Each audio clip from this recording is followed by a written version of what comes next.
pane boots yandaida, I'm actually going to buy that shoe now that I can afford, the wind brand. Then ndandasangana samwana aiva kumusha kwedu ndoandamuti iwe ukaona baba wangu, please tell him kuti I'm starving. Can I tell you another fact? I finished uni without a girlfriend. This handsome guy. Yeah.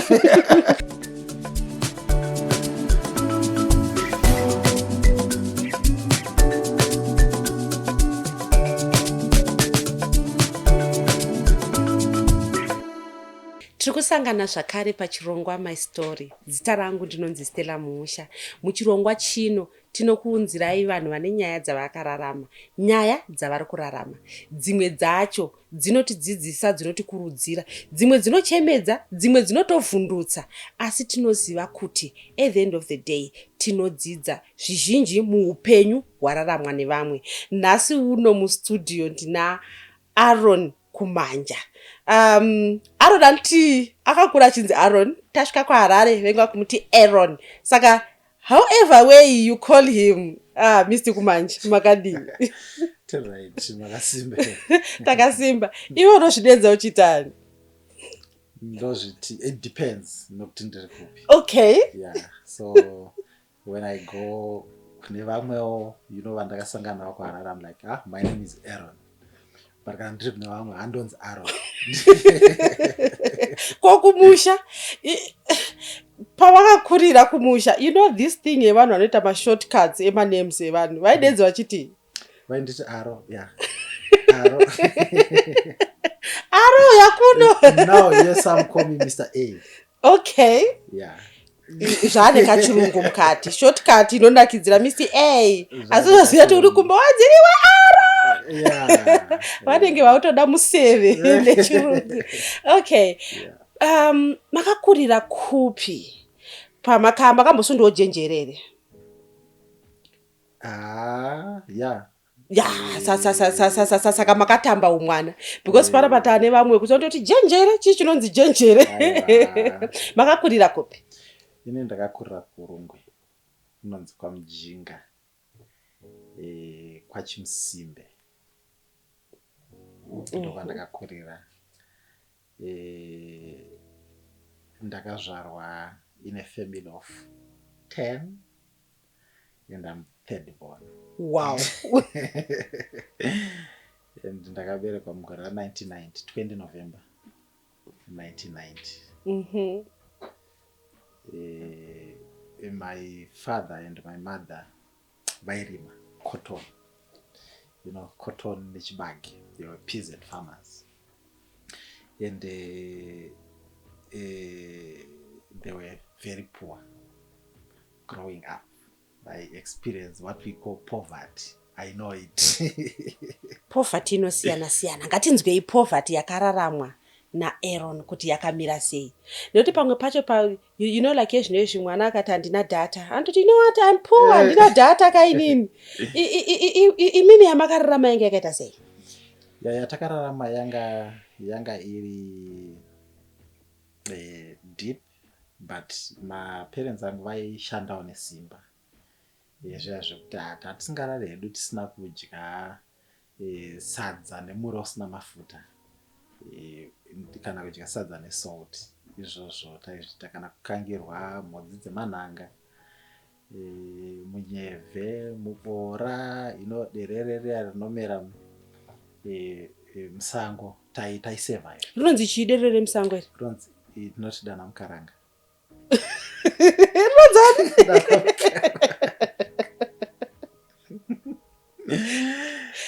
Aienda unoritsvaga ndiani? Maitozivawo kuti rinowanikwa apa? Taitoriziva, because rinomera mumunda. So taitoriziva, taitogona kuenda kunotema isusu, but our mother ndo vaivanzoita basa iroro. So ndakakura ndiri kumusha ikoko, but at a very young age ndakugona kumeka very sound decisions. I still remember the decision that I made in grade 2. And I told my father kuti kusvikira ndipedze chikoro handidi kubuda mutop 10. Ndoramba ndiri mutop 10. by grade 2. By grade 3 I remember I would go kulibrary yekuchikoro kwedu yekuprimary ndichiverenga tumabhookso netumamagazine. I still remember that very well. And ndakakura ndiri very focused, ndine discipline as well. So baba naamai vairima cotton, tairima cotton. So taitikari cotton panopera gore taenda kukaroi, which is our hometown, vanotitengera hembe kumupedza nhamo, you know, my shorts mamwe akasimba, and those shorts were supposed to last us a season.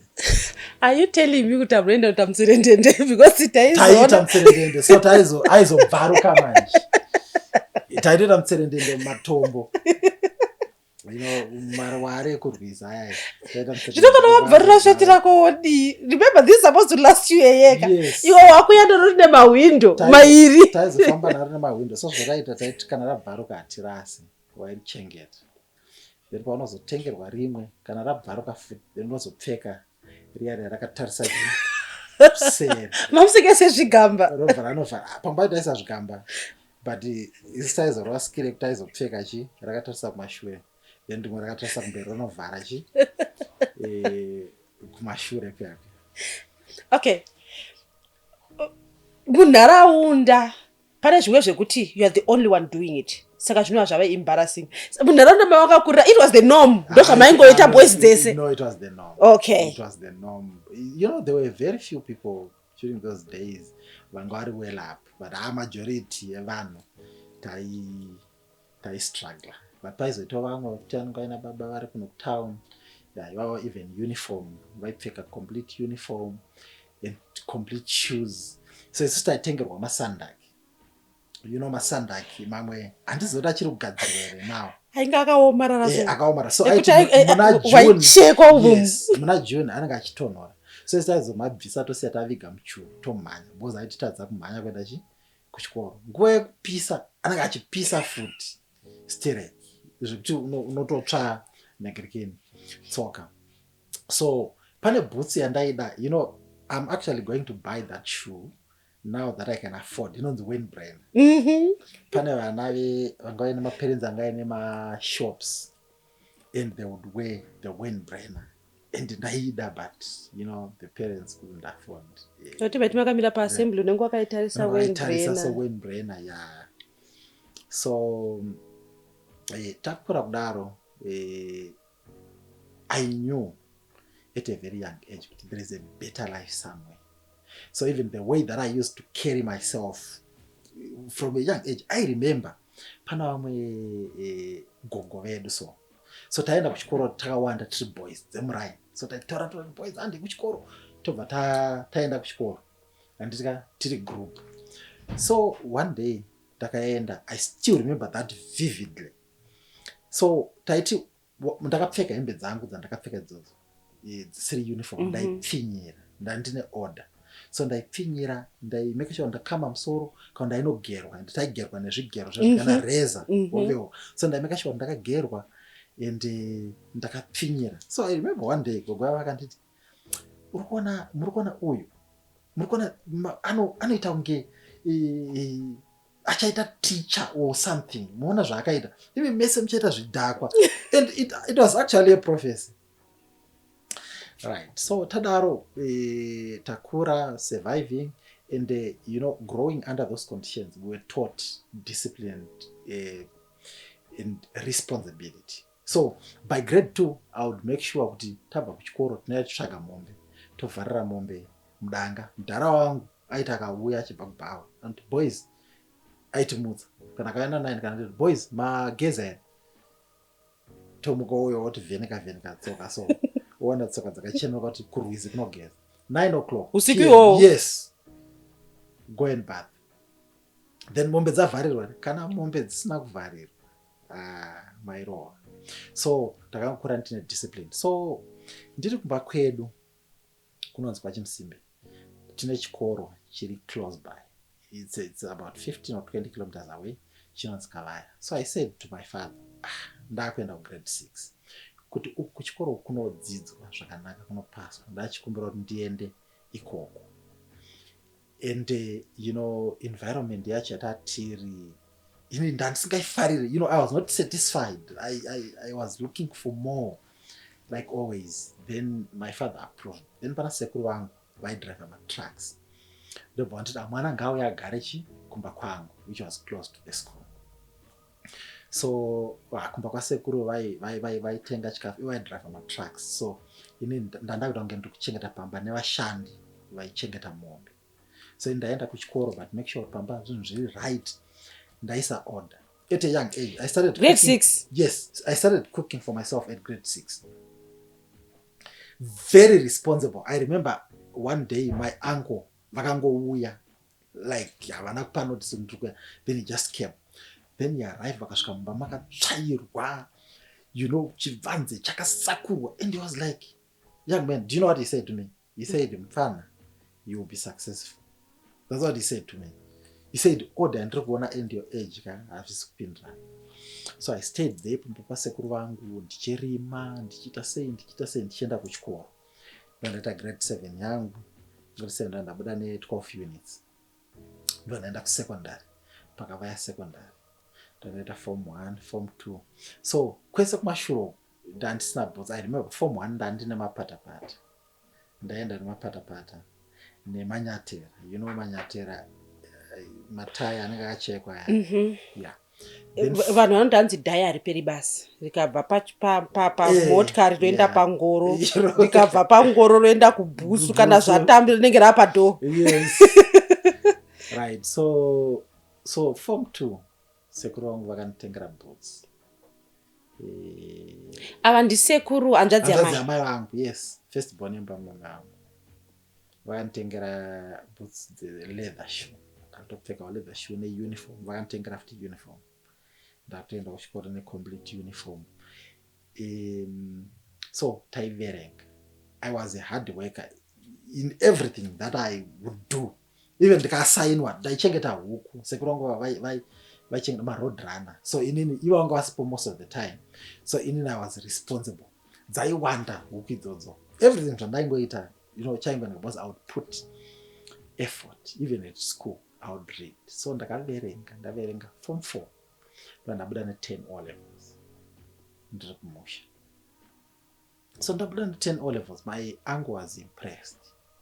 And he was like, pana wabuda ne10 O levels kumusha. And pane vangu vari mumatown. 10 mamanyora ngani? Ndakanyora 10. Manyora 10. Ndabuda ne10. Ndabuda ne10. Idzodzo. And in approach yangu yanga kuti I've got only one chance in this life. I can't afford to mess it up. And I can't afford to miss pandawana an opportunity.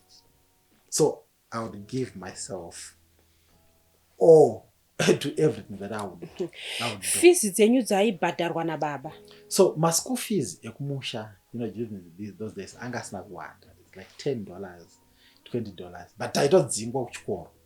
Yashaikwa. But pandakaenda kusecondary, sekuru vangu ndichipinga vachibhadhara. So ndapedza O level ndapasa. Sekuru vangu was so impressed. Ndobva vati muzukuru wangu tofana kubatsira. Then ndobva kune my mother zvikanzi imimi vanhu tuimimi uyu mwana uyu ane chipo chainacho, ngatimubatsirei. Anditi tese let's help this young man. Then ndobva ndati kuna sekuru ini ndoda kuita accounting, economics business studies, but pachikoro pedu apa hapana that. Saka kukaroi ndinogona kuti kuna zvanzaura ndokubatsira. Ndobva wataura neshamwari yavo aidrive matrucks anga ine imba mukarara. Ndokumbira upechi muzukuru wangu room yekuti agare achienda kuchikoro. Andobva watondifacilitatera sekuru ndo ndanotsvaka nzvimbo panzi pakaroi government. Ndo ndaona nzvimbo paya. Ndo ndauya ndakugara kutown. Nditika so sekuru vaiasista but zvinhu zvavo zvatangawo kuoma.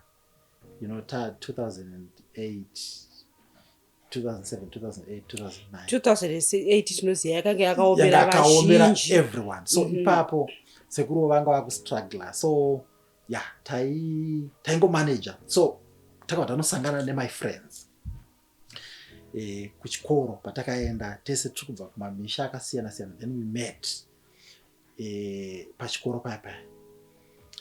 So taifamba, ndagara kunonzi kuchiedza, it was far. So taifamba kuya kukare government, I would say maybe around 10 k's one way kuenda every day. Apo ndandatengerwa hangu uniform but ndandisina jacket rechikoro kana juzi, tairohwa nechando chaitirwa. Even now I can bath cold water easily. I don't even struggle to bath cold water. Ndekuti chando chiya makapesa machijairira and kufamba for me 10 k's, hard working is actually my second nature. Even now I can work for 18 hours, I can work for 17 hours and ndinakana problem nacho because it's just my second nature. So tauya ku A level kuya we worked takaverenga with my friends. Sometimes would sleep nenzara, sometimes taingoda kungoti ukawana something chinongeda to survive. That's what we all wanted. Apo uri bachura? Ndiri bachura. We are talking of mkomana wekuma 17 years. Yes, ma 17. Inini I became very responsible at a very young age. And pandaigara mupavasekepa ndaigara ndega anaumbira ndaita musikanzi wokuti unonzi Aaron aonekwa achita zvakati kauntazowinza musikana pamba. No, not even. I was focused. Nguva iyoyo disciplined. Nguva iyoyo your dream muri kuti ndoda kuzoitei? So my dream I didn't know because tatisina career guidance. So I didn't know zvinhu zvakawanda. So ndaindoda kuita accountant. Ndoda kuita accountant kana ndoita a teacher. Ndozvandaiziva. So that, you know what, I want to be an accountant. But what I knew is there is a better life somewhere. So I was never satisfied. Even now, I'm not. People in my circles, they say, you are over ambitious because what I want to achieve. Pandai Taura, sometimes back in the start, like, this guy, I think he's just over ambitious. But I think, your dreams, I think it's still a small dream. When you start dreaming proper, when you share with people, they'll be like, is that possible? Making sense. Is that possible? And pekutanga we are looking at munhu wekuti ari kumbosiya viga sandaki muchuru. Yes. Oti inini zvandiroda kuzoita neupenyu hwangu ndeizvi. And so I was like, is it possible? And ukadzokera now, ukanona kwandakabva, even when you see where I am now, you're like, guys, how is this possible? But God is merciful, and through hard work, so fast forward, tadaro, triku A level kuya. Things became tough and hard. So kumashiro family medu, my parents angu asingazive Mwari. Tatisinganamatira zve 80 ara kuti munopira munoita sei. But inini by the time ndakasvika kumagrade 4-5 ndandisingazvifarire zvekuti munopira kana munoridza ngoma, but because ndo environment ndakakurira ende kuti unzi wachinja zvainetsa because this is our way of life. So ndiri ku O level zvangu ndakatanga kuenda kuchechi. Ndaenda kuchechi kuenda kuchechi here, but I think that's where my faith was born. Kutanga kubelieve muna Mwari kuti Mwari zvinoitika. In fact, incident yakaitika ndaiti, I think ndiri grade 7. Pane time yekuti ndaiti ndikada kuenda ndikageza makusenda kuchikoro ndatanga kuvaviwa like miri wese kuta munyawiri. Ndotadza kuenda kuchikoro. Apo muri mega uri kugara kwasekuru mega? Ndogara kwasekuru. Saka ndobva ndazoti mumwe musi ndakaenda pana brother, so vaitisa church. Handiti ainzi brother Gerald, I don't know where he is now. So ndakaenda paya ndaona achinamatira vanhu. Ndangoti regaiwo ndite se pamwe problem yangu ndase inopera. Then I went kamta zvikanzi problem yangu ndikandoti kana ndienda kuchikoro ndikageza ndovayo. Then he prayed for me. That was the end. He prayed for me, problem yangu ndobva yapera. So that's when faith was born, like, you know what, there is a power somewhere which can solve my problems. But you know, kunyatsoita serious nekutamata papa sina. Then ndanyora form 4 yangu, ndanyora form 4 ndaenda ku A level. Ndaenda ku A level. So pandakanyora form 4 futi pane incident futi yakaitika. Ndaita madzikirira. You know madzikirira? Kuti ndikarara so ndaita madzikirira. So ndakapedza ndisarara ndichiverenga. I don't know kuti whether I don't even know now kuti what was it, but ndaita madzikirira zviri continuous. So ndakuda kunonyora tasara about 3 weeks ndakarwara ndiri muclass izvo ndatanga kunzwa musoro. Then I slept pa desk ndakadai so ndabatwa nemadzikirira muclass. Then ndobva ndazongomuka. I don't know kana makamboaita madzikirira. Then ndazongomuka.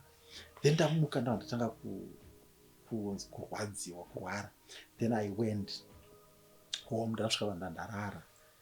Ndobva zvanzi mwana ari kurwara. Then vauya mbopiwa maherbs kunzi inwa chichi. Then ndazo escape pamba ndinotsvaga church someone anondinamatira. Then ndaenda kunotsvaga machechi kuchikoro some distance. Ndakwana kandibatsira. Then I sat under a tree. I prayed for myself. Tumwarika ndibatsire. Then I got better. Then ndadzoka kumbosvika nhambe yangu. Let's go back kumadzikirira emclass because ini pandaimboaitaka pandinomuka unoita did you do that in class? No, I didn't. Fortunately, I didn't. Ko pamaitsikirwa because pamwe pacho munhu anenge akatsikirirwa makes sounds vechichi vanhu vemclass. No one told me anything. Okay. But I don't think that anyone noticed because I was actually conscious in class. Okay. Yeah. Can we allude that kuti because wangoni mazuva usingarare and then pamwe it has been happening not ipapo pamwe kuti zvaikontribute nokuti ndandisingarare I don't know but ndanditongori nechallenge iyoyo yemadzikirira iyoyo and apa totoa munhu ari kugara ega ari kugara ndega. Yeah, most of the times I'm alone. Then tadaro handandazopora. So mbuya wangu ndobva wanditi iwe izvaitika izvi kuti unopasa chikoro. I don't think kutori kuroyiwa chake. I said kana ndikaramba ndichirwara musi weexam just carry me monondigadzika meexam I will pass. Because ndakaverenga zvekuti talking about witchcraft it was not going to work because I had read proper and I actually knew kuti I'm going to pass. In fact ndapedza kunyora form 4 ndakatanga kutsvaga mabooks A level and sekuru wangu pawangoti vanondibatsira I was so excited. So ndauya kukaro ikakwe ndasvika the problem continued but vanhu ndaigara navo vaenda kusayoji. So vainditi iwe usiku unenge uchivhumuka uchitaura wega I'm like handombozvinzwi. Zvikanzi alright pana pastor vachauya. Pastor pavachauya ndoda kuti utaure navo. Then the pastor came. Ndakavaudza zvikanzi ukagamuchira Jesu here? Ndikati zvikanzi kana wakagamuchira Jesu problem yako ikai asi zvinhu zvokuti kana wakagamuchira Jesu it's very easy. Ufanenge uchita izvozvo chigamuchira Jesu. He read me a few scriptures. Then he prayed for me. He led me to Christ. I would say that was the turning point in my life. Because after that introduction, takapata kunamata. Very serious. So that any problem that I face, I would say to my friends, guys, let's pray. We'll overcome. So, tiripa point yekuti, you know, chikafu. Talking about Father gave me this day, my daily bread. I lived that life. You don't know the food, but you have to eat. And God will find a way of providing. So taenda kuchikoro, would read, would study, would pray, would study, would pray. Takwenda kuchechi, tisati mayuta akatumwa nzita zvakati tichiita, and would pray. Ndo patakatanga kunyatsonamata my friends vainfluencer guys handitonamata. Then so pakazoita time manje you know kuti zvakatoomera manamata maita everything but chikafu chapera. Daily bread is not coming. yeah, so takaita dzinenge 3 days tichitsara. Then I saw someone, so madays iwayo 2008 kwakusina transport yaibva kumusha kwedu, right? So I saw someone, so kwakuine karori kaiuya here and there kevamwe, so vanga variko. Then ndandasangana someone aibva kumusha kwedu, ndoandamuti iwe ukaona baba vangu please tell him kuti I'm starving. Then ndobva aenda and he saw my father. Ndobva wadzikwanza tasangana nemwana wakarota akufanenzana. And do you know my father, I think something just kicked in. He said no. He borrowed a bicycle. Ndobva aisaka road runner, mufushwa, chehupfu, musecho, ndobva abereka. Then he rode a bicycle. We are talking of 100 k's. He rode, he came, he arrived around 4 zuva ranga rakuno daiso. Vachiti vabva kumba nguva. Vabva kumusha vakati vasinga kuma 3 am. Vakasvika kuma 4 zuva rakunovira. Kukaroi. Then he said to me, "Kanza mwanangu ndauya handina chandina chinhu zvandakwanisa kuwana." I looked at him. I cried. Do you know what I told my friends? I said, guys, in this life, revenge will be taken. My father today drives a Toyota Land Cruiser, Kumusha. That man who rode a bicycle. Yes. He drives a Toyota Land Cruiser. So I think in him, because sekuru wangu vakati mwana we ane chipo ngatimubatsirei, in him paakangonzwa kuti mwana akufanenza, I think he said, you know what, I don't have anything but I can do something. Because when we are talking of unokwana musechelka, pamwe vakatonokora kubva urikufana kudyawo nevamwe vana. Yes. Vakaisa musechel. Then he came. I cannot even imagine kuti mai vakanzwa sei, because samai kungonzwa kuti mwana ari kufanenzara. Pane story futi yemai mother yandichataura. Right, so tadaro zvaibva zvatipa shungu manje kuti guys, you know, tine this chance and we have to kuverenga manje, taibva taverenga. So fast forward taverenga, tapedza ndaenda ku A level. So ndichiri ikoko my mother again. So 2008, 2009, my teachers vanga vasa attend my classes. So taitoverenga tega and taita a lot of my extra lessons. So taitoswa my extra lessons economics, ndozanyaya kunetsa. Accounting na economics, business study. Taita economics, business studies ndaiverenga ndega. I didn't need a teacher. Accounting tatine aingoti batsirawo yende, but economics ndozanyaya kuda my extra lessons. So my mother ndobva wangofunga kuti mwana toita sei. So amai vangu vaichengeta huku, ndobva vatora madunzvi avo ehuku 10, ndobva vaisa mucage. Ndobva vaona munhu uyo anga nekarori aigara kumaraini kwedu achiti ari kuuya chikaroi zvikanzi ndokumbira kuti unditakurewo ndokupa mbudzi. Ndobva vamubhadhara nembudzi, ndobva vatakura cage yavo yehuku. Then she came. So ndakutobuda kuti ndinoverenga ndichamwata, then I saw this woman vakafika cage yavo yehuku. Zvikanzi mwanangu ndazongokumbirawo kuti nditakure, hatina mari, so huku idzi woonawo zvekuita nadzo, ukatengesawo kana kuti woonawo kutaura naticha wako wabhadhara school fees. Ndobva amai vangu vaenda. So ndakavatarisa so vachifamba vasina bhutsu vachidzokera. So dzikabuda ndikati okay. Revenge will be taken. My mother now, she's okay. She's okay. So tadaro ndapedza chikoro. So sekuru wangu akandibhadhara first term second term. Third term I know my mother vakamhanya ndobva vandibatsira kubhadhara $70. Then pandakazoenda form 6 manje, first term nesecond term anaubhadhara. Then vanhu vanokumbira, ndikati ndokumbira kuti ndingopedza, kana ndapedza ndichazoenda sei ndobhadhara, ndotora mari south, because I was good. Teacher, my headmaster ndivangoti no, it's okay. Ndapedza my A level.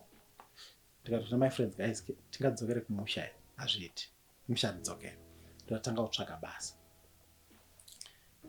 Ndawana basa pa construction site. Papa ine our pastor anga linked to a company yaivaka ejinari. Ndobva watiti saka so pataitsvaga basa vanhu vati guys you can come more join pa construction site. So ndatajoina pa construction site paivakwa ejinari. So taishanda ipapo tiri general hand. So taichera matrench. Taipuwa matargets I remember 5 meters by 1 meter every day. Taita water reticulation. Takashanda ipapo December. Ndichipopedza kunyora ndakatoenda kubasa ndakati kumusha ndidzokere whatever it takes I will do. So taipuwa $120 per month nema India. But paishandwa. So we went. Tikutaura nyaya yekunyatsoshanda chaiko chaiko. Nyaya yekushanda. Because katiri kutimba trench ka. Yes. Amuzi mumunda kwa makapfava. Aiwa. Ipiki nefoshoro. Yes. Mamuri vangani neshamwari dzenyu? Ipapo takazojoina tiri two of my friends. Vamwe vakazoenda kutemporary teaching but ini ndakati ndinoda kutemporary teaching. Ndaingogara ndichingoona kuti ndino ukapinda apa panogona kutobuda another opportunity. Kutemporary teaching hakuna imwe opportunity. So ndakati I would rather be a general hand than going for temporary teaching. So tashanda. So our manager aiuya otaadress, aiuya oobserve vanhu vachishanda. So one day ndobva handiti zvoni I drive a Toyota Land Cruiser 79 series. Saka aida kunochera mvura nebhauza, aidhonza water bowser. Then ndobva ta come andika tochera mvura. So ndobva ndouya kugareji kumberi. And I sit in the front ndobva ndanochera mvura. Ndobva ndakatanga kufarira Toyota Land Cruiser. I actually own one.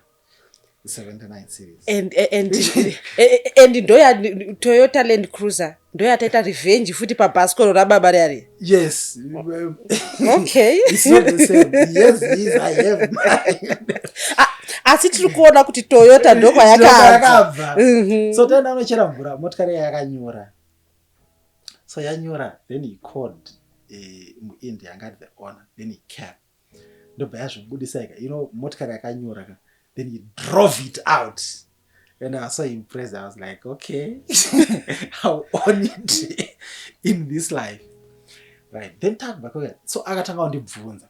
Ndona une discipline. Because aingoona unoza pa construction site pekuti pane zvidhakwa pane chichi aingoona ka difference. Pamwe pacho atitombodi mashoko ekutaura. No. Zvito zvinozvitaurira. It speaks. In fact, ukaona vanonyanya kutaura too much.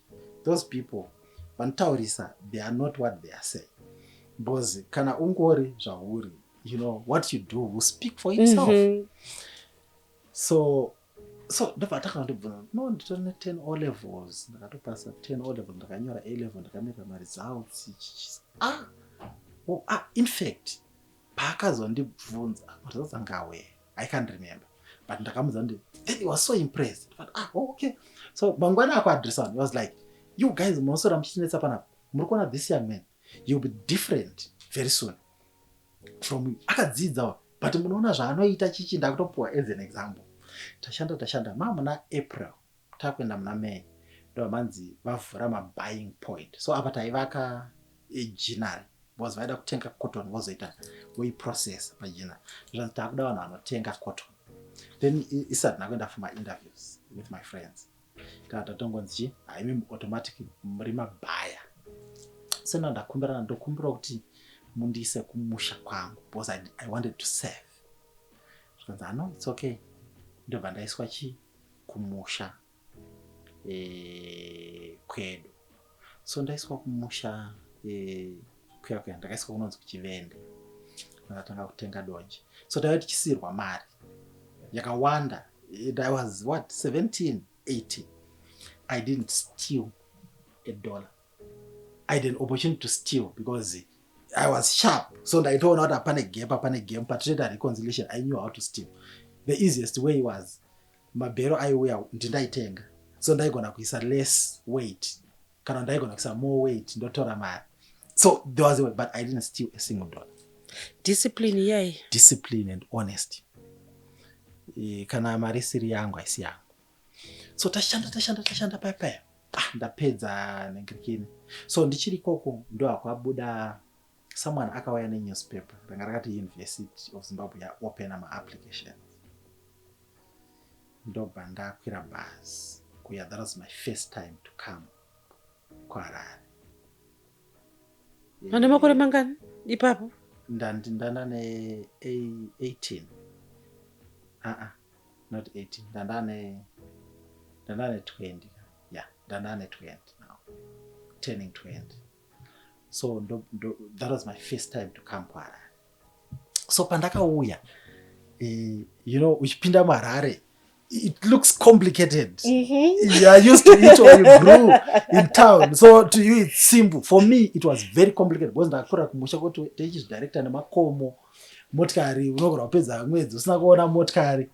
Andika so coming to Harare it was very complicated. I remember takadzikira pa Market Square. So muri vangani? Ndakauya ndega, but I met my friend kuno. Okay. So ndadzika pa Market Square. Ndakanda tiri kumushawenza kwaRarare unotsotswa unodirwa kana unorasika. Anditika so ndikati kurasika kana kubirwa anditaure nemunhu. Anditika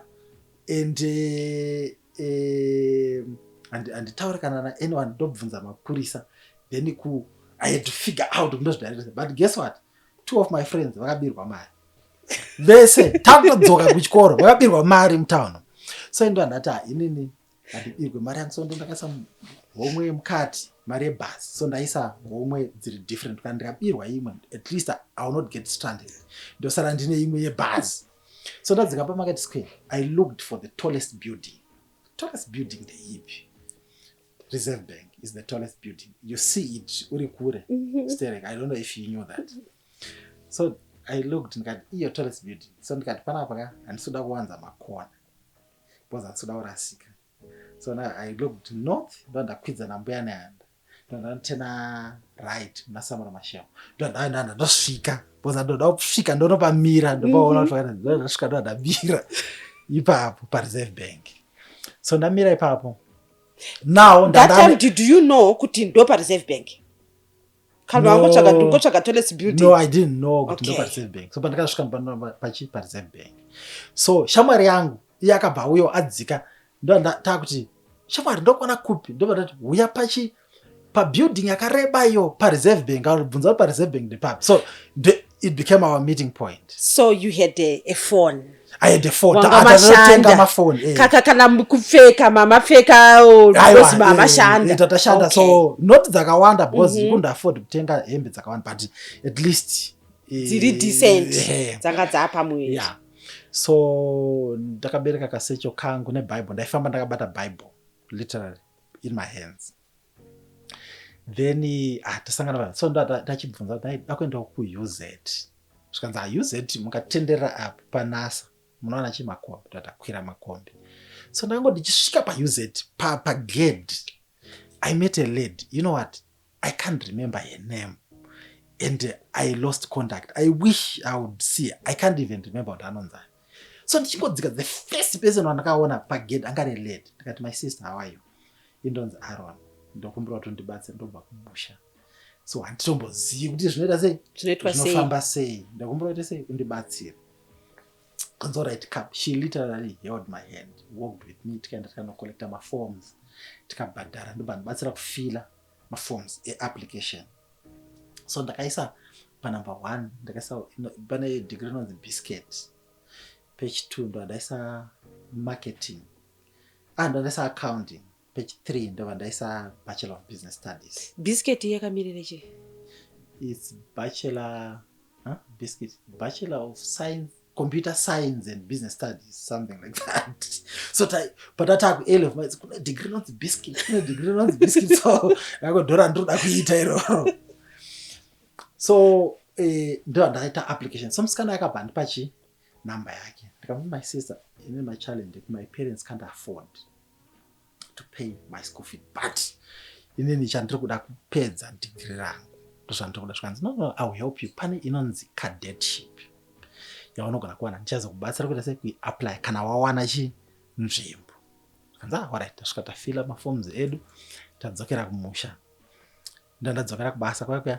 So after some time ndokubva kwazo my names azobuda, then someone again brought the newspaper zita rangu ranga ritorimo. Ndapewa Bachelor of Business Studies, then takuchiya for registration kuuse it. So pandashanda pese paya kumusha ndaiseva mari yangu. Yeah, save my money, make sure that I'm not wasting money, I'm saving. Then ana mudharawo vairima koto ndopakatanga forge kuita popular forge. Ndobva watanga kurima forge, but munoziva zvekutambura zvotomutengesa 300 waita sei something like that. Okay, I want to take you back. Kazhinji kacho taiziva kuti waitiwewo kana uriwe wazotanga kuenda kuchikoro wozi uri number 3 pavana 10. Did you help vabereki nevamwe vana vakanga vari mumashure mako? And also we are looking at someone who told ini sandaki yairwadza muna June, yaipisa muna October, maybe helping with buying, kuti what I went through maybe ndibatsira uri mashure mangu. Yeah, when I started working I would actually help. I bought my father a shirt yekuti he still has it. Now tichitaka kushanda moms vangu tukatengerawo dress nechichichi ndaingobatsirawo pandaigona, but remember kuti aim yanga iri yekuenda kumberi. So taisurvive. So tadaro ndauya taregister my names abuda. So my names ekuya kuregistration abva angobudira nawo nekupera kwebuying time. Ndobva ndauya maberese tatata reconciliation office. I was the top buyer that year, the whole company. Then I got my boss and my pastor that time. Ndobva ati zvoni, guys, ipai mpana ichi bonus because inyo ndauya kuuni. Ndatopuwa kamari papai. Then ndapuwa mari. So what I did, ndaprepare kuuya kuuni. So ndaitaura nemusikana waya but aiwa accommodation aite sei haikunetse, you can come. So pandakauya pana bamuneni wangu vaigara ku-phase 3. Ndakasvika pamba pavo, I slept pamba pavo. So ndakauya ndine bucket rangu, mazibucket mahombe so 25. Ndandakaisa hupfu imomo ndakatsindira netumufushwa twangu paside nebeans. Then pandasvika muno ndanotenga I can't remember anga ari makejes mangani rice nematemba. Anditika right, ndobva ndaenda. So pandakazodzoka pape ndaenda ndasvika ndaregister, ndawana cadetship. Cadetship yaidibhadhara 350, isitazobhadhara 150 fees. Ndabhadhara sendapedza, then ndobva ndalingwa up nemumwe mufesi aibva kusaidira kumusha kwedu. Ndobva ndibatsira kutsvaga accommodation. Ndotaona accommodation pa25 chehupfu. So taigara 8 mukabin. Tairapa mabunk beds. Mama akaiswa mabunk beds tingopamusoro ngepadzakunda. Taigara 8 in a room. Nevamwe atasvika tasangana ipapo. So ndaingoda padhuze pekuti ndocrossa kuenda pachikoro. Then chikafu changu ndakatenga chinolasta for a whole semester. Taenda paipa first semester. Tadzidza tapedza first semester yapera. Pakapera first semester ndobva ndati regai nditsvage temporary teaching. Ndatoenda paipa ndasvika ndaapply ndawana temporary teaching here. But pandakapostwa kwacho ndatasvika hatina need yenengirikini that position. Ndodzokera hangu kumusha ndakutonobatsira my parents kurima. I would like to know, patinosangana kuyunivhesiti tikusangana vabva kumamisha tikusangana vemuno mutauni tikusangana nevamwe vane mapfekero. How was it like? Is this something futi chekuti chakakupa shungu dzekuti unoti inini the way I am living now, nevamwe wekuti dzimwe nguva break time vanoenda vachinotenga zvinhu which I can't afford? How was it like? For us, I wouldn't allow myself to get distracted. And I ndoti izvi zvakanaka, but I had my race to run. So I was focused. Waingonoona to 3 places kucollege. Waindoona ndiri kuchapel ndichinamata. Waindoona ndiri kulecture room ndichiita lecture or kulibrary. 3 places on. Nemukombi kana ndichifamba kuenda kuchikoro. 3. And handina kunotsvaga new friends. Ndaitamba timu rangu randakabva naro kumusha because we shared the struggles. But hango tichisvika taenda kunojoina Christian Union yepa uni. So tinanga not encourage morally, nema prayers tinamata. So ndaingoda meal yekuti ndi survive chet. So ndakawana 10 cents yekutenga maputi pa lunch. It's okay. But otherwise ndaidya once a day. Why I am asking you that tiri kunzwa nyaya yekuti kuma universities vanhu vari kupinda mune zvakasiyana siyana for them to survive. Yes. But here we have someone ari kutaura kuti inini ndakanga ndine raisi rangu nematemba angu ende ndakararama nezviripo. Because kunzwa kunyange vasikana chaivo kuti vari kupindana nezvimwe zvinhu nekuda kwezvinhu zvavanenge vaona vapa university. They are seeing mapfekero evamwe, they are seeing vamwe vachidya, nekuti vamwe vanotouya iwo nepakete kuna maputi iye ari kuuya nechinonhuhwirira chaari kudya. Yeah. So indeed I had a vision. I had a dream. My dream was too big. I wouldn't afford to be stupid or to do anything stupid because my dream was just too big. So I had no time to get distracted by anything. Those people that you see, and they get influenced by other people, it's because they are not dreamers. They don't have a dream. They don't have a vision. So, can also have vision, you can be carried away by any form of wind. Can I tell you another fact? I finished uni without a girlfriend. I didn't have. This handsome guy. Yeah. No girlfriend. Yes. Even wakauya, I was just too focused.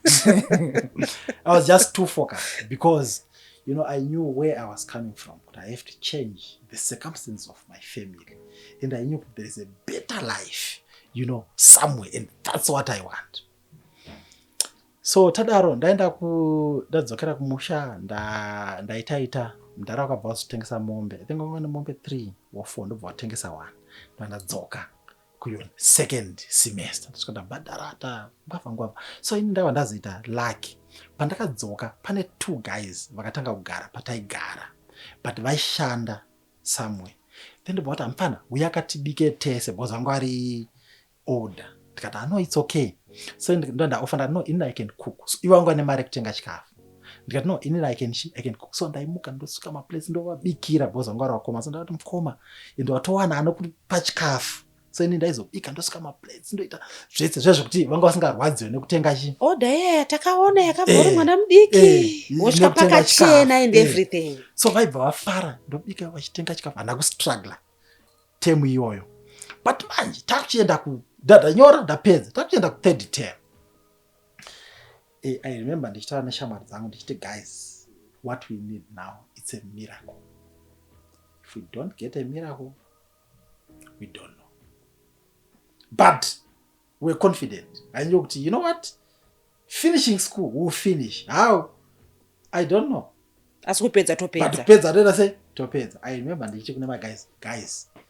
Now let's engage in prayer and seek for the mercy and the grace of God. That's what we need. I remember reading a scripture and checking my friends, guys. You know what?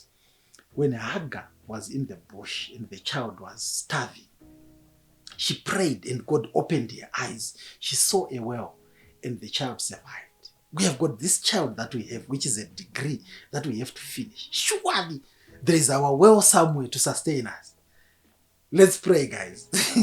We prayed. You pray with all prayer and supplication, and you plead with God, where you say, Lord, I absolutely have no other hope. My only hope is in Jesus Christ. Help me. I remember one day I had a dream and I told my friends, guys, ndarota tiri somewhere, papa in a fish and a grain. Tawana our breakthrough. And I told my friends, you know what? Tawana breakthrough. And they were like, what do you mean? Tawana breakthrough. So tadaro papa in a kuchurch kwatata kuenda inonzi deeper life iri ku10 out. Then pastor andobati umana uyai mugare chi pa church. Kanditika, that was the first breakthrough. Tataenda ndatinopwa room yedu yanga ine makonzo nechi, but it was fine. Ndatinotanga kugara chi pa church. So tikonosvika papo, the first thing papa ine mvura tatanga kudyara muriwo. Takutorima muriwo tichita sei pachechi zvese zvaida kuitwa pachechi tiri vakomana unonorongedza machechi. We're so committed, right? So tadaro pavakomana mutare zvavava, you are 3, you and your 2 friends. Me and my 2 friends, but the other one haazonogara kuchechi. The other one manje akaita like akawana Joshua Ngomo scholarship, one wacho. The other one tutatanogara chi pachechi. So tagara takurima muriwo tatawana breakthrough pekugara nei zvekuverenga simba rekuverenga tatinaro. Kana ukatenda 1 lecture per month weekend, simba rekufamba tatinaro. So sometimes I don't go cross about 10 hours toyachi use it netsoka. Yes, netsoka. So tamu 3rd semester imomo my parents angu atanga kurima fodya, my sister, my mother and my brother. When my brother anondisingira, so akabarima fodya yake. Then he got something like I think 200 or 300, I remember, atengesa. So vaiuya kusvika kumatobacco sales floor uko inda ndaenda ndonovaonera ikoko. Vaitopedza kana 7 days vakagara kumatobacco vachingorara ipapo, paitwa kantini and everything to cater for varimi vanonga bva kumusha. So ndati kune my brother, iwe, do you know kuti ukatenga camera ukaenda uchinotora vanhu ava mapicture uchigezesa, because kuti ndatorwa picture kuHarare vanhu vanozvida, you can make money. Then my brother akati sure, akati all right, chinotenga chicamera. Then he gave me 150. Ndo ndatenga camera pana Kwame Kuruma paigezwa mafoto. Ndo ndatenga camera ndo ndamupa. So ndakabva ndamuratidza pana vanhu panogezwa mafoto chichichi. Ndobva aenda akatora mafoto for I think 3 weeks. Ndobva achamari neupenyu hwekuno kwandiugone. Ndakuenda kumusha. Saka zvako camera yo pamwechi ngagona kuishandisa. Ndobva ndipa. I took the camera, I went pa UZ. Ndaenda kuma greens. Nopana kwanzi kuma greens. Ndikati guys, totora mafoto. Guess ndakatora mafoto emari $30 first day. That was my breakthrough. I took photos pa UZ. Zvokuti vanhu ndakabva ndakunzi photographer. So now ndaibalansa zvinhu zvangu handitika. So ndaingoda kungotora mapictures $5 chete per day. Ndaibva ndatowana even mari yekutenga lunch. Ndakatora mafoto pa UZ. Then ndadaro so pa UZ ndaichaja photo ndaichaja $25. Ndaichaja 25 cents. Then ndonorigezesa ndaichaja 50 cents. Ndonorigezesa 25 cents. Ndowana profit yangu ichi 25 cents. Ndakatora mafoto kana. So ndabva ndoti epa UZ takuta 25 cents. I need to put more effort. Let me try kumaraini. Ndatanga kutora mafoto maraini. Ona ichoda ndaichaja $1 manje. Kumara. To the extent yekuti my first house I built it ku side ikoko ku Tenor. I remember maybe 2 years ago someone was like, maybe cameraman Land Cruiser makazoiwana kupi. They actually thought that I was a photographer. They didn't know that I was going to school. And I was hard working. Ndaimuka makuseni ndofamba maraini ndotora mafoto ngoti hatidi vamwe vobvuma. So pakazopedza paita vamwe vanhu vaiziva kuti kuenda kuchikoro. So vaingondisupport. Kuti even asiri kuda kutorwa foto. Ndakasvika kuti tora hako vobva vandipa $1. So pasangana inapo pane more paiungana marori kudhara. I don't know if you know. Vanhu vaita zvima-bricks. So ndaibva ndaenda ipapo ndoti guys ndotora mafoto. Then ndafunga quickly ndikati regai ndigadzire ma-business cards. So ndatanga kugadzira tuma-business cards. Ndoti imi guys pamunotengesa zvidhina zvenyu panouya client munofanira kumupa business cards. Ndatanga ndatsvaga mufesi mumwe aindidesignira. Handitika atondidesignira. Ndobva handidzidza kudesigna kwacho ndeinonzi Adobe Photoshop. Ndatanga kudesigna ma-business cards. Zvakandichengeta.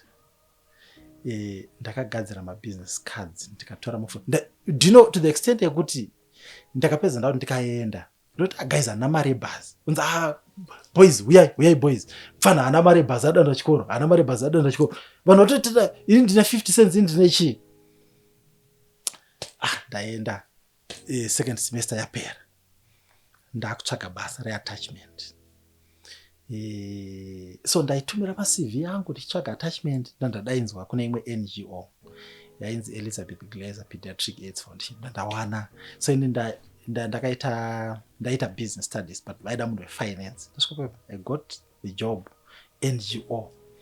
Ndatasvika paipai ndakushanda. I was hard working as well to the extent yekuti ndakazochata 5 years ndabva kuattachment. The organization had a table on my wedding and someone asked iwe, how do you know this young man? Zvikanzi takashanda naye 5 years ago ari intern. Zvikanzi we don't take interns seriously. How do you take this guy? Zvikanzi no, this one is different because I made an impact. There I was hard worker. Ndaitumika ita so ndichimhanya ndichi to the extent yekuti taipiwa $200 sema-students. Ndaizoda transport nechichi. But vandaishanda navo mufinance office yanga iri open vai-contributor month end I think my $10 vondipa pamusoro. Because you know obedience, hard work, humility, I don't know. And ndai ndikatumwa munhu wese aingondituma I would deliver. Was work to me, it's my second nature. So tadaro andaita attachment yaya tapedza I think tane 3 weeks or so zvikanzi vanhu vari kuendeswa kuholiday. Ndobva ndakatanga kunorara muhotel Bumi Hills. Ndatapuwa per diem. I think takapuwa ma$300. Patakadzoka guess what I bought? Ndakanotenga mattress yekurarira kamattress. So asi nguva yesei patiri kudaiso kurara pasi. Ndarara pasi literally. Chikurara yangura ichirara pabonde inorupasa. Ndandatenga kamattress kangu. Ndandatenga tunhu kangu. Ndakaenda kubasa. So kubasa kwaya vanhu vaindisupporta because I was very positive and hard working. So vanhu vaizondibvunza like pana umwe mother wanzi Abigail. Akanditi zvoni zvekutora mafoto akazvidzidzira because ndaiti ndiri kubasa kwako ndotora mafoto ndandamudza chimahistory akabatikana. So every month ndadzokera kucollege ainditumira mari. Ainditumira $30 every Nengrikin month. So vaibva vandisupporta uya utore family yangu ndanotora voditi achaja hako vobva vandipa mari. I remember pavaida kuappreciate anga ari country director vakatondipa inini kuti gadzira chiportrait chavada kugadzira. So and they paid me mari ndichiseva. Attachment yapera ndadzokera kufinal year manje uko zvanga a bit stable but ndakakontinya kutora mapictures angu but ndandati save mari ndadzokera kufinal year. So tiri kufinal year ndaiti ukandora ndakagara pacomputer and ndiri kusenda ma-CVs kunyanyanya final semester yefinal year. Hapana munhu akatsvagira ndeni basa. Handifungi waitore kuvhima. Aiwa ndaitsvaga basa. Papepe kuti vanhu vanoti zvinhu zvakaoma. To me yes zvakaoma but I actually think that sometimes wanyatsotrya here chaizvo have you given it all because I saw it working. Kutora mafoto ndaitora I would do everything. So ndakufinal semester verenga chibva ndaibva kulibrary na 12 midnight. Ndaitumira ma-CV. Saka zvandaiita manje ndandina foni kangu kaSamsung. Saka ndaiti ma-weekend ma-Saturdays pandandisikaenda kuchikoro ndaimukira kuenda pasanganai ini paya makusenseni ndandati kune murume aitengesa manyeso ndokumbira kuona pajob section pa ndatumira chi so ndaenda pana maemails ese send pana maemails ndichitumira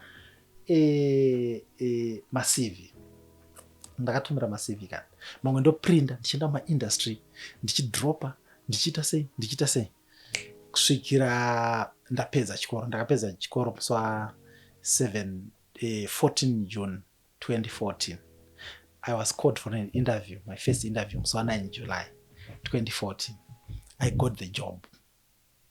Basa ratakawana ipapo yanga iri company yanga yakasubcontractwa neTel1 kutengesa their services ana ADSL ne malines avo nemalandline nechichichi ndatowana basa pape but ndaiti takarecruitwa 340 so ndaiti takagara 340 ndandika ndoti kune team rangu guys ndotora mafoto chichichi ndakutotorera vamwe madola. The entrepreneurial mind has always been there. So tashanda pepe so tashanda so ndaona kuti project imaitirwa iri kuitwa kare inogona kusabudirira then ndaita ka write up kangu because I knew kuti vanhu vekuTel1 vachauya at some point vachida kunzwa kuti chiri kuitika.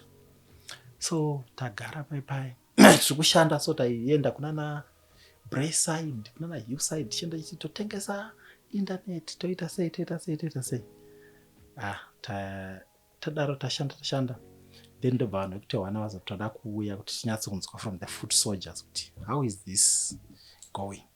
Ndikati this is my chance ini ndoda kupedzera ndakuTel1 then vakasvika so vakutatis guys tudze chichiruta and everyone was complaining. I don't complain.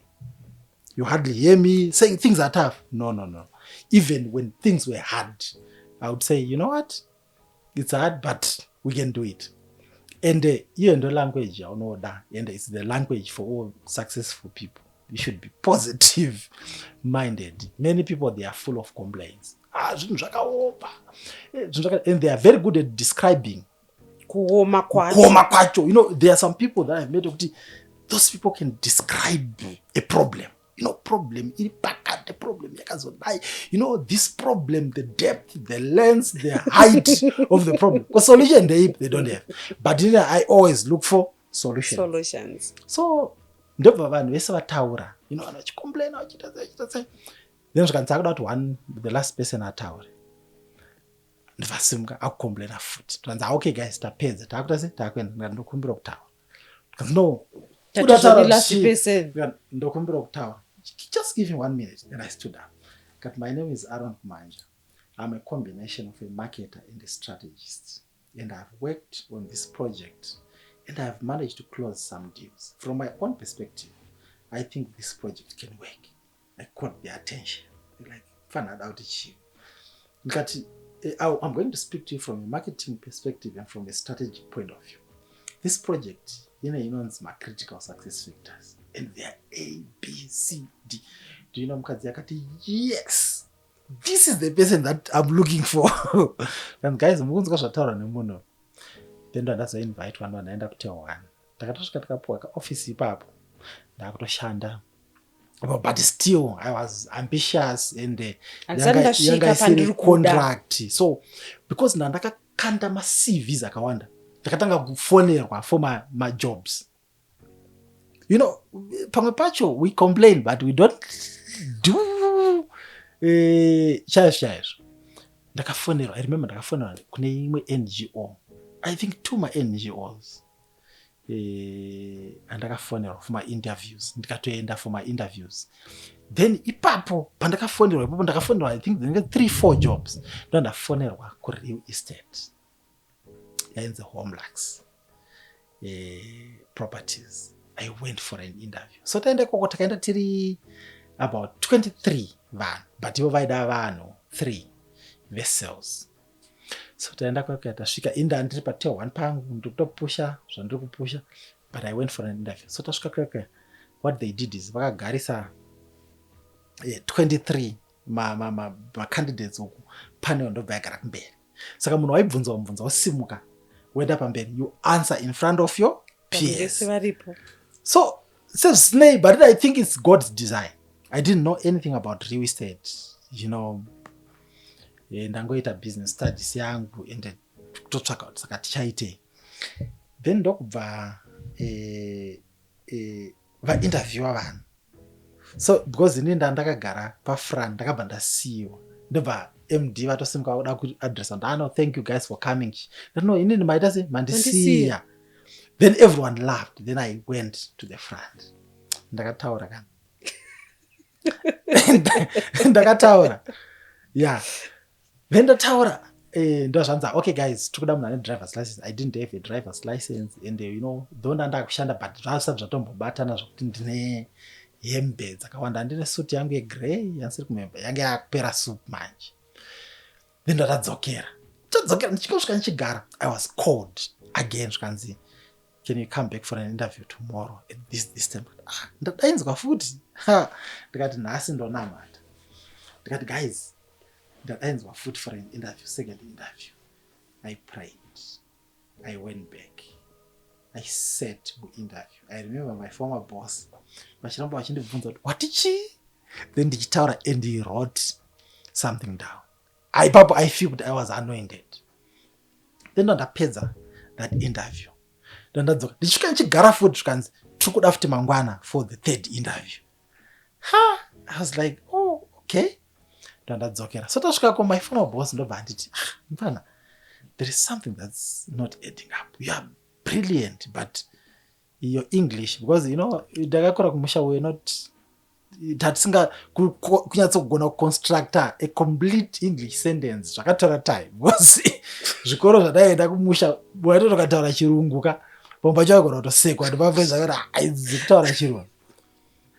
So my English was not on point. Ainaka cutting edge kema group A schools nakufana vakakurira chitatu kubva kumusha uko, but zvandaitaura ndikuziva zvandataura, but unenge uchitanga wafunga in shona wozviisa in English, so chirungu chachisinga add up. So my boss was like, but you mfana, you're so bright, but she, then that's when I explained to him, no, handina driver's license boss, kuchikoro ndaita zvibhadhara school fees, and but mukandipa basa I'll get the driver's license. And totally, then I think the struggle. My boss was on the manje later. But Aaron, do you know I had to make an executive decision? You know what, guys? This guy I eat. He's not polished. Look at the way he speaks in English. She is not the kind of a person that we want. We want someone that polished. But Mr. Machbaya, my boss, he was like, Aaron, I failed to sleep. And ndakaenda kumbaka kusvika, so there is grace that rested on you. And I failed to sleep. And I said, guys, let's hire this young man. Munamato uya. And Mr. Machbaya is a prayerful guy. He's my mentor. He's one who mentored me. Then ndawana basa papa. Ndawana basa, tatanga kushanda. Do you know ndichingopinda mu real estate? First 3 weeks, ndatanga kushanda. I told my guys, this is my calling. People were like, what do you mean? I said, this is my calling. I didn't know about real estate, but you know what?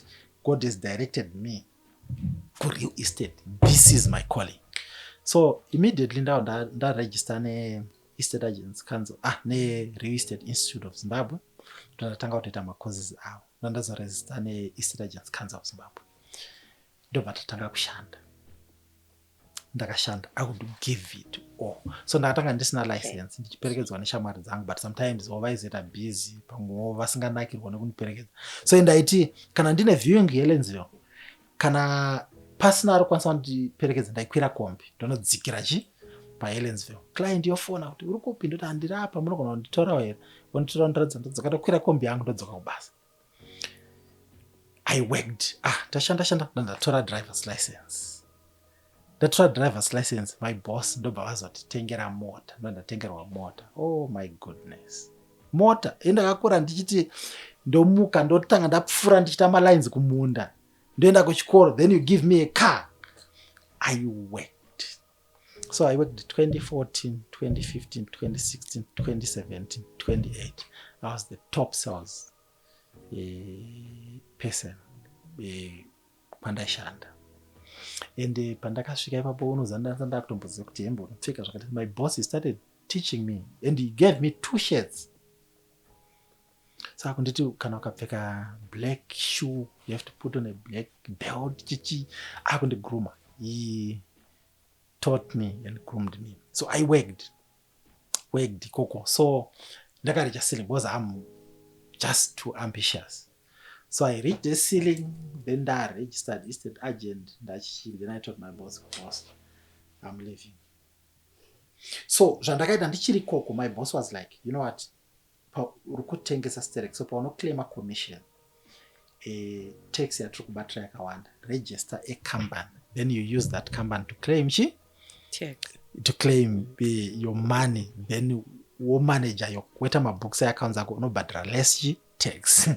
So ndobva ndakutoti kune pane pamwe pandajamba 2017 zvinhu zvastable. Then I got married to a beautiful lady. Tatakasangana kucollege but hatina kudanira ende kucollege handitapedza college tisina kana musikana. So asi ziso renge raona zvaro. Not really. But I think taiwirirana because tiri kucollege taitotaura, taisangana kuchapel tichinamata tichiita sei.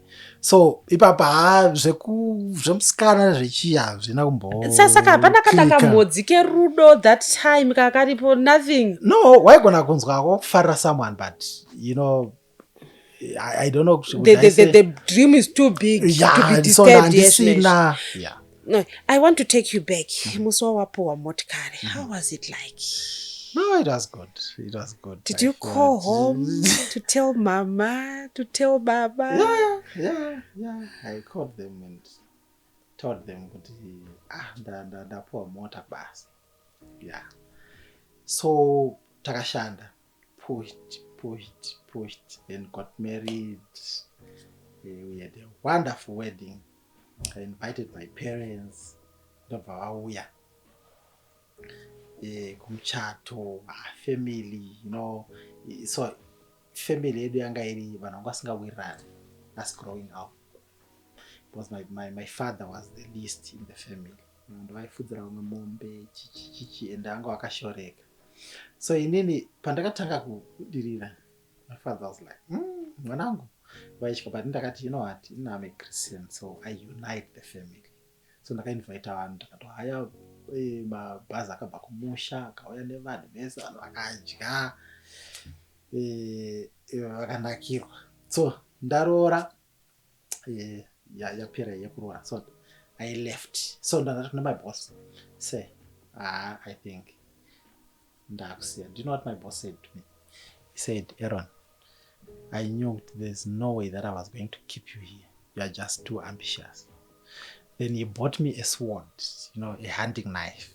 Then he said, I give you my blessing. Go. This hunting knife, it represents kuti ndakurumura. Now you are ready to go and hunt and be the hunter. I left. Started real estate. Kutanga kuita fully operational tatanga musi wa 1 June 2019.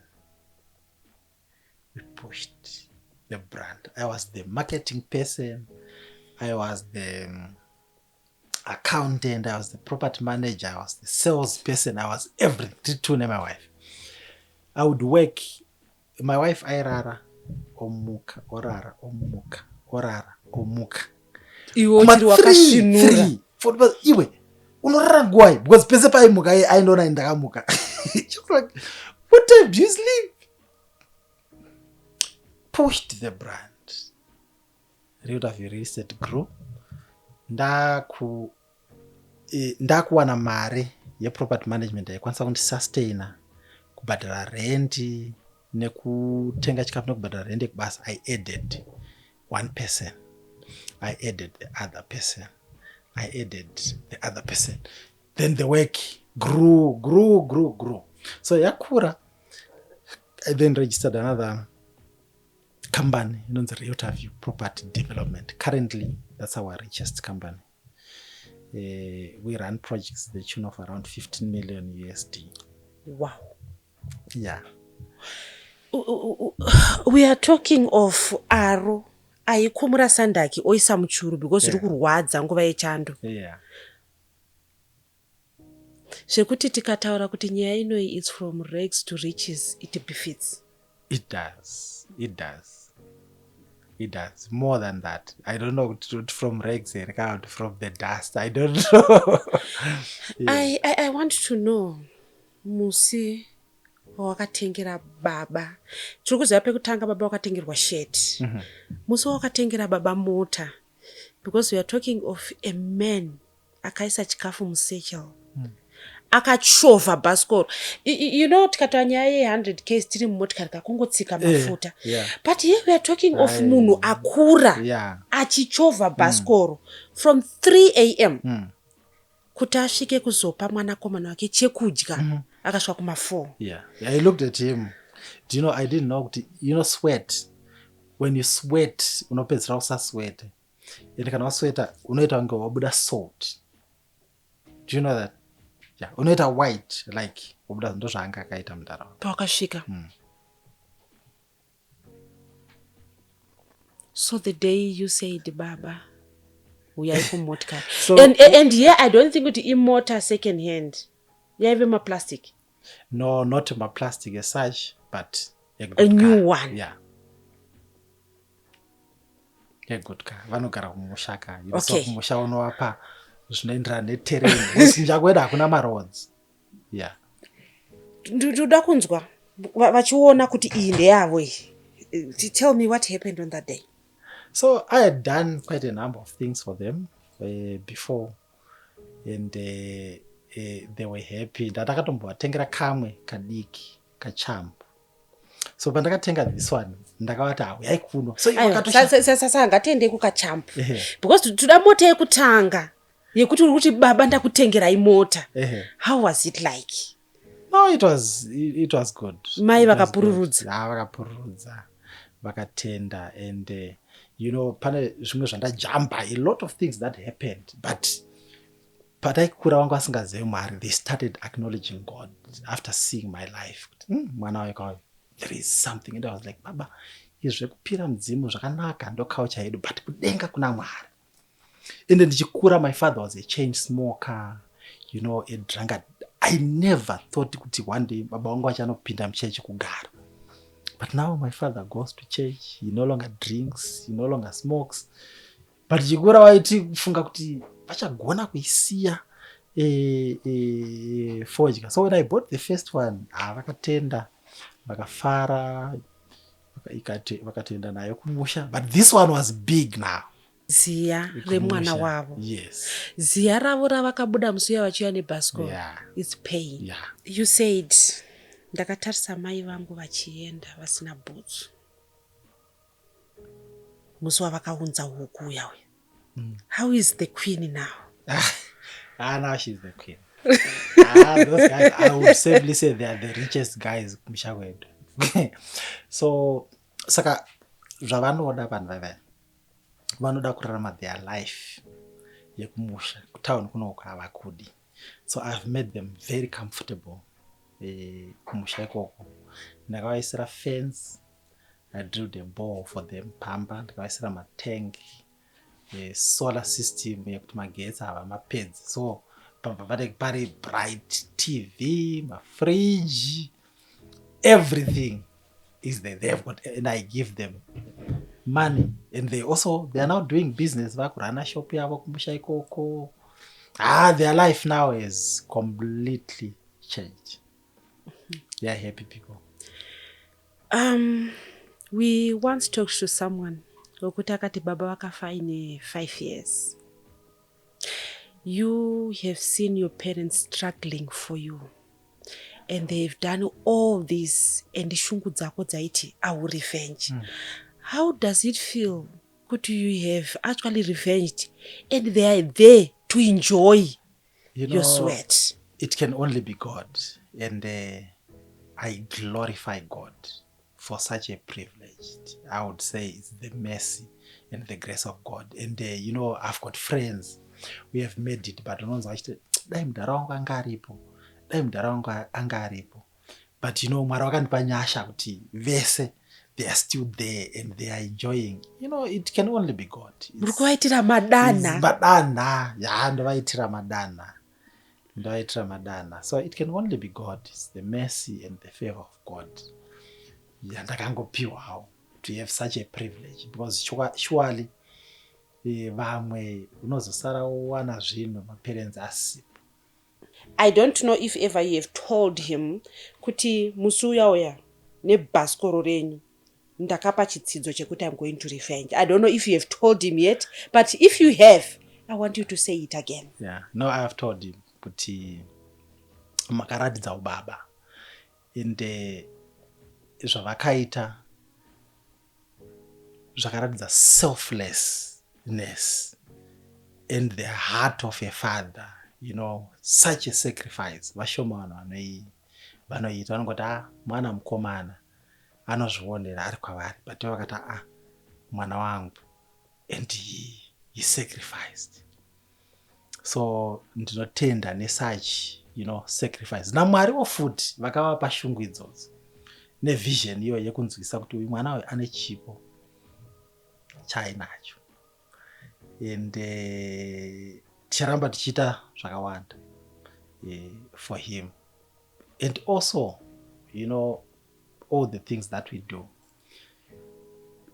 even kuuya kunotaura mastori, I always share it so that I can encourage someone, and also so that I can glorify the name of God, so that I can glorify the name of Jesus, because it's not, yes, wisdom iripo, but wisdom yacho futi unoipiwa naMwari. Idzo shungu dzekutomboti udreame uzive it comes from God. So I give glory to God, and I thank my parents for such sacrifice. Even my mother, at one point I remember ndakazoudzwa ya story, ndaona vakatsvarowo uko, and I was like, chii chakaitika zvikanzi pavaipisa fodya bhaund rakabaka, mabhani around aya kumusha rakabaka moto, then rabaka moto, she wanted to get inside kuti vanoburitsa fodya. Vakati fodya inobaka munotsvira musvikanzi mwana wangu anopedza chikoro. Such sacrifice and such a heart, and maparents angu ndo vega vakakwira ndege kumusha, vanoziva mukati vendege kuti vakaenda sei. Let's hear that. Vaenda kupi? Tambotaura musi wekutanga wakanora kuhotera. Now your parents vaenda kunokwira ndege. I took them for, we have stayed in a houseboat for a week, in Kariba, tikaita fishing, tikaita chii. I've taken them to Victoria Falls. Then next I'm taking them to Dubai. Ziya renyu. Yes. Ziya renyu. Yeah. Okay. Tine munhu watinazotaura nezvake panapa. Remember, vakati mwana ane chipo uyu ngatibatsiranei. So unfortunately sekuru vakazoshaika. Vakazoti kasike yavo kushaika, but ndandisati ndanyatsosimuka, ndakavatengerawo sutu negumbezi nechichi, but he then passed away vese nambuya. You talked about Wayne Brenner. Pauda kuitenga uda kuisa pai mu display. No, I'll wait. Right. So ndandisati ndapedza. So ndaregister realtor view real estate, one of the best realtors in town. That register realtor view property development. So realtor view real estate, not a property sales, property management, valuations, ne advisory. Realtor view property development, data infrastructure, roads, sewer, water reticulation, big time. Then tichita projects edu discipline here, it applies all aspects of life. When I started realtor view, ndakatoita mari yekuti ndaigona kutenga motikari, I didn't do that. Up to today, ndichiri kuita inonzi delayed gratification. I save because I know where I want to go. So and I'm not moved nezvikuitika around. No. I know kuti ndine race yangu and I want to run my race. So discipline throughout up to today. discipline iyoyo. Yes, it has to be there if you are to maintain and you are to continue growing.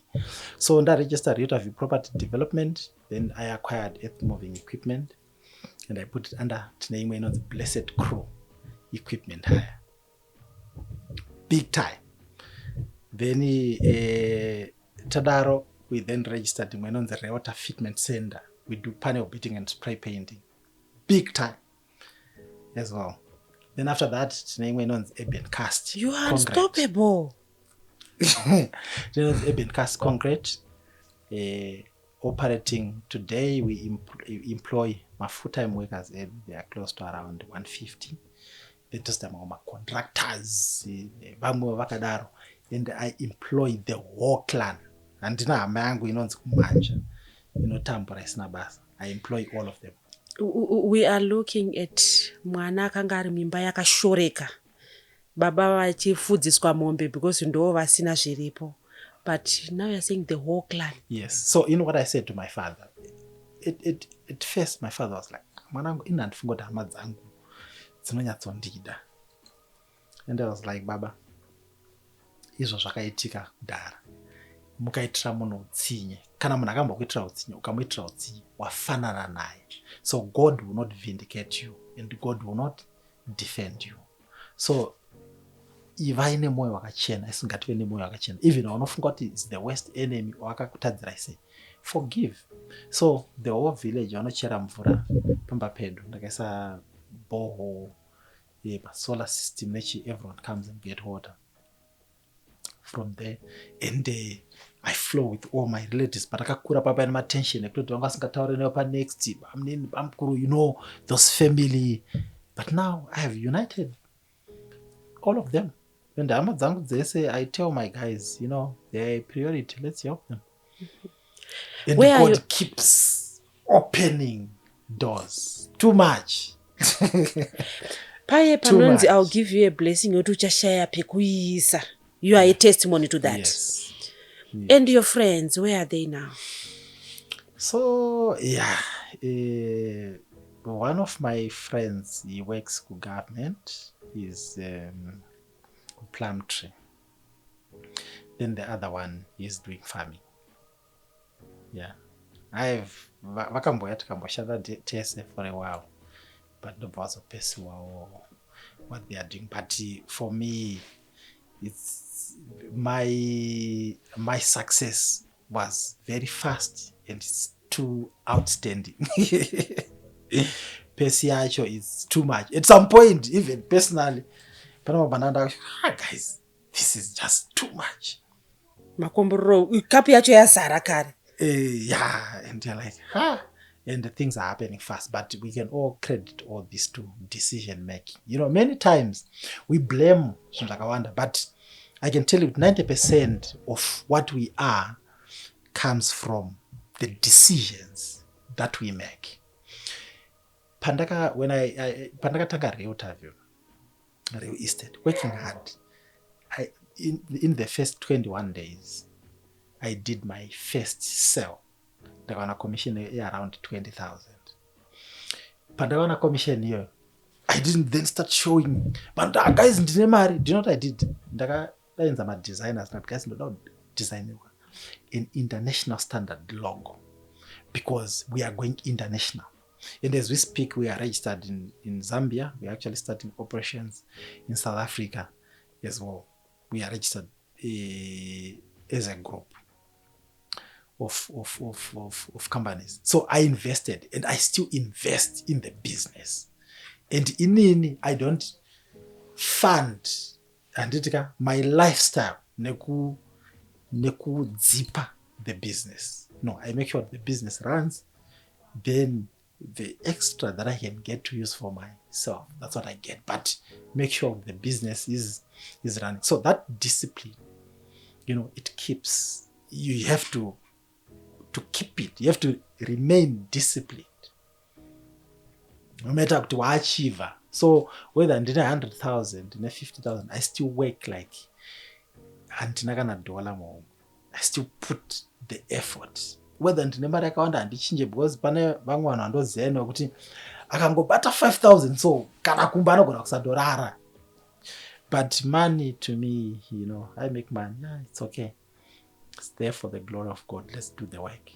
And muZimbabwe, tine a lot of, negativity. Ndombonzwa ndichitukwa. I post a lot by social media. And ndombonzwa ndichitukwa many times. Zvigananda. Oh, what? But can I tell you what? It's just the mentality yevanhu. Handina kana any silver spoon. And ndakaona any kuti hanzozopuwa chinhu nemunhu waita it's pure hard work. But what lacks in many young people, it's the discipline, one, the capacity or the patience yekugona kudelaya gratification, to know where you are and what you are supposed to do at that time according to where you are and your capacity. I bought my first house ndine 27 kukwadza na first 3 ndaifamba nevits ndikavaka my second house ku10 ndichifamba nevits. I remember one of my friends said, but you want money, why you rambo chifamba nikamota, why don't you buy a big? And no, handisati ndasvika. Kana ndasvika uchaona zvaakuitika. I would invest into the business. And another thing chakatibatsira is honesty in business. muZimbabwe boss toti zvinhu zvakaoma, vanhu vakawanda they do a lot of shortcuts. Kuti wapuwa mari yemunhu, ma-trust funds, wakuda kumbonoispina uko, wakudoti ndakati, even my team to date they know we don't lie to a client. You tell the client the truth. Kana chipopota ngapopote but taudza client choko atibe mari yeclient. Kana munhu akupai kuti muri kumanager property yake, kana rent iri 600 i600, kana yenyu commission iri $60, take your $60. But many young people nakuzo kuvhara, ende munhu anozviona kuti munhu ari kundivhara. So as a result takakasika kuita goodwill, and ukaitira one client ikafara, they will refer the other, they will refer another client, they will refer another client, and they will refer another client. So here we are today, leading in the property market, real estate, land development, big time. Cars, we do cars. So we call ourselves property. We are property people and we love cars. I want to take you back. You said, I think it was a prophecy. Mai vakati mwana achaenda kuroyo paipa wangu akaita takin kunyangwe dzedziri uniform yaidiwa mutsoka musina kumira zvakanaka but vachibva vaita that prophecy. Where are the others who are around you? Vakatara kuti this one will go far. All of them, they are drunkards, vamwe vari kumusha ikoko, vamwe vari kumapurazi, vamwe vari haya. Saka it's true zvinotanga tiri vadiki. Zvotanga tiri vadiki. And I actually think zvinooneka because ndine mukoma wangu anondisira. Takakura tese. Kubva tichikura tiri young, vaingotaura zviri negative, about him. And inini, I can't remember a single day pakambotaura anything positive. Pakumbe nenyaya kuti I was calm, I was quiet, I was very obedient, maybe. Because anambra takamboudzwa munhu wese aitaura about me vaingotaura positive things. But I think zvinotooneka una vachitokura kuti uyu. Saka Aaron anombobvira ita musikanzwa. Musikanzwa munoita yemwanawo yekuti guys toenda tonoswima toatakanganwa kutarisa mombe dzonodya mumunda mevanhu ndo musikanzwa. Kana mutserendende uyayo kuti muri kudzibvarura mabhuruga wakomana. Taifarira kuswima stereki, so we're very adventurous. Takamboya mukarwizi rwakazara like fully tinopinda murwizi rwakazara takarohwa zvakaipa so musikanzwa iyoyo yakadaro tai but ndandisina musikanzwa kuti ndonzi mwana uyu mai vairova nei? My mother anything but no anombobvira vairova my sister, vairova kana nemugoti or anything. Asi baba ndoko akambobva shamu mudhara but ndandisina musikanzwa so ndandisina reason yekunyanya kurohwa, but my brother anondisira. Aaron, we are blessed. Nasini ndatodzidzo zvakawanda munomu. Your last words dzaungade kusira tambobata nyaya makuriro tikanobata yekuyunivhesiti because tiri kunzwa nyaya dzakawanda dziri kubuda payunivhesiti nenyaya yekuti munhu anenge achiti ndaendako ndiri murombo, but here you are saying kuti you conquered that, ukadya zvaivepo. Advice yaungade kupa kuvanhu, there is someone who is struggling now who is saying maybe I don't even know where my next meal is going to come from. There is someone ari payunivhesiti ari kuti inini zvakatondiomera, I don't think I can do this. Your advice? My advice is, where there is a will, definitely there is a way. And if your vision is big, don't allow anything to distract you. So whenever you struggle, keep focused, keep praying, knock on every door, ask for help. The Bible says, knock and it shall be opened for you. Seek and ye shall find. Ask and it shall be given you. Above all, pray and remain focused. Secondly, remember that you are running your own race. So patinouya kuyuni paya pane vamwe vari kutobva vatori nedzimba dziri mumasita avo handitika, but iwe uda kuti unobatsira vekwawakabva. So the way you should carry yourself and the decisions that you make handika should be different kune uyo akakurira muelite family. So don't waste your time nezvinhu zviri non-essential, but focus. Thirdly, don't be influenced by other people who are around you. I say even to other business people. I know of young people kuti haana motikari, but because ada kuimpressa vanhu anorarama a fake life, anohaya mota kuti anoonekwa, anohaya mabodyguards kuti vanhu vamuone. Save that money, invest it in a business. Fourth, I would say pane chinhu chinonzi delayed gratification. Pane zvimwe zvinhu zvatoda now, but singa add the value to what we want to achieve. Delay, the time will come. Now, if I want to go for a holiday, I don't save for it. The money is there. I'll just tell my PA, guys, I want to travel, and they'll buy the ticket. So the time will come, but I invested a lot of years and effort and hard work and all that for me to get where I am today. Even when I'm here, where I am, the dream is still big. In 10 years time, my companies will be most African countries, at least 5 or 6 in 10 years time. That's my dream. Still dream. What's your favorite meal? Bearing in mind utakambotsoya sadza nesalt. Tikambodya. Kwenyu munoti chi? Tinoziva tunonzi munjonjo. Munjonjo, kwenyu munoti futi munjonjo, murosi namafuta. What's your favorite meal? Ndofara sadza. Ndofara sadza nesteak. Sadza nebeef. But now nenyaya yekuva health conscious, I eat less of it. But sadza. And I think nenyaya yemaroots ekuti ndotakanyanya kukura tichidya. I remember at one point akaenda kuDubai. So tasvikapo on the 4th day. Ndakabuda ndikanotsvaga hupfu. And my kids were like, Dad, do you want to cook sadza? And I was like, you know what, guys, I can't have this. So my favorite meal is sadza. Okay. Most people, they tend to say, I don't want my children to go through this. Are you spoiling your children? Or there are some things that you still instill in your children? I don't spoil them. I instill them the way I grow. I can't, they can't be me and they can't live in those conditions. But sometimes, my wife, we agreed, you know what? Let's not spoil these guys. Because nenya real estate, I've seen an already spoiled, but you can work so hard over a world. In that world, they last 2 years, they will destroy. So I'm actually mentoring my boys to be like me. So they know kuti kana mdara varipo havadisina. So weekend, they know 3 and 8. Tina gardener. Weekend, mune muri kugarden. Muchita panogezwa mota, your boys go there. Ziya kuti mota inogezwa sei, itai zvikuita vanhu. Yeah.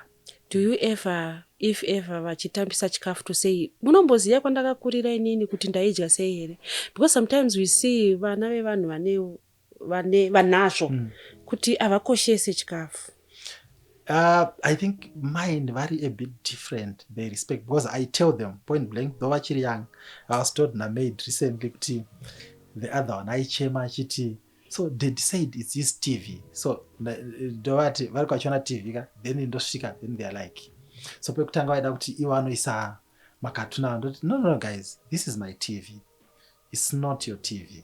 You have to work and buy your own TV. This one is mine. So when I'm here, I see what I want. But they said it's his TV. They said, yeah, so work hard and buy yours.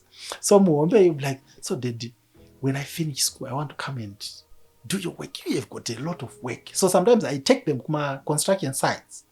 And I take them, then I explain to them, guys, so I'm trying to instill, that passion in them at a very young age. So chikafu at times chikafu. And inina ame no nonsense. And it is kunzi mwanazo ndorova. I think metaka ngomroa once. Mudiki na ngomroa once. They behave. If they come here, they will sit there kusvikira tapedza interview. You will not see them just no. Vana vemukomana wehurungwe ka. Yes. Yes. Vana vemukorekore. Aiwa mazvita henyu. Toda kukutendai kuva nesu pachirongwa My Story. Inini ndadzidza zvakawanda. Zvanzi zvoni, you are running your race. You are running your race. Kana dream yako isingavhundutse vanhu, then it's not big enough. Zita rangu ndinonzi Stella Mumusha. Namba dziri kubuda pachivhitivhiti. Tibatei, toda kunzwawo kuti imimi upenyu hwenyu kana kuti story yenyu yamuinayo ingabatsirawo the next person yakambomira seiko. Zita rangu ndinonzi Stella Mumusha. Tisangane zvakare pazvirongwa zvinotevera.